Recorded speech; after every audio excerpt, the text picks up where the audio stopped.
Matthew chapter 8. When Jesus came down from the mountain, large crowds followed him. And behold, a leper came and bowed down before him, saying, Lord, if you are willing, you can make me clean. So Jesus stretched out his hand and touched him, saying, I am willing, be made clean. Immediately his leprosy was cleansed.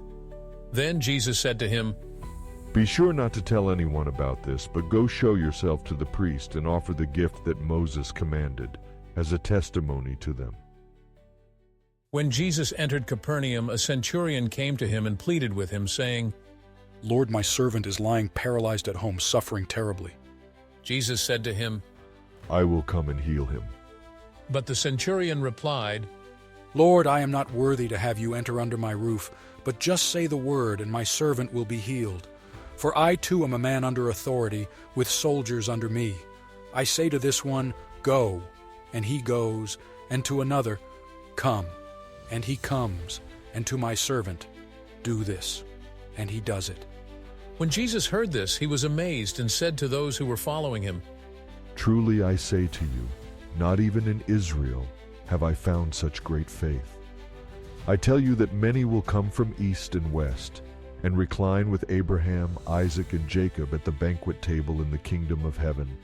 But the sons of the kingdom will be cast into the outer darkness.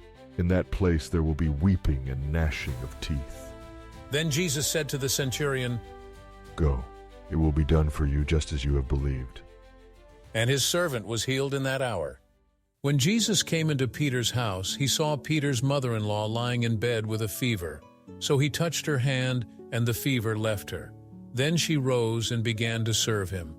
When evening came, many who were possessed by demons were brought to him, and he cast out the spirits with a word and healed all who were sick. This was to fulfill what had been spoken by Isaiah the prophet. He took our infirmities and bore our diseases. When Jesus saw the large crowds around him, he gave orders to depart to the other side of the sea. Then a scribe came up and said to him, Teacher, I will follow you wherever you go. Jesus said to him, Foxes have holes, and the birds of the sky have nests, but the Son of Man has nowhere to lay his head. Then another of his disciples said to him, Lord, let me first go and bury my father. But Jesus said to him, Follow me, and let the dead bury their own dead. Then he got into the boat, and his disciples followed him. And behold, a great storm arose on the sea, so that the boat was being swamped by the waves, but Jesus was asleep. So the disciples came to him and woke him, saying, Lord, save us, we are perishing. But he said to them, Why are you afraid, O you of little faith? Then he rose and rebuked the winds and the sea, and there was a great calm. And the men were amazed, saying, What kind of man is this, that even the winds and the sea obey him? When Jesus came to the other side of the sea, to the region of the Gergesenes, 2 demon-possessed men met him, coming out of the tombs. They were so fierce that no one could pass by that way. And behold, they cried out, What do you have to do with us, Jesus, Son of God? Have you come here to torment us before the appointed time? Now at a distance from them there was a herd of many pigs feeding.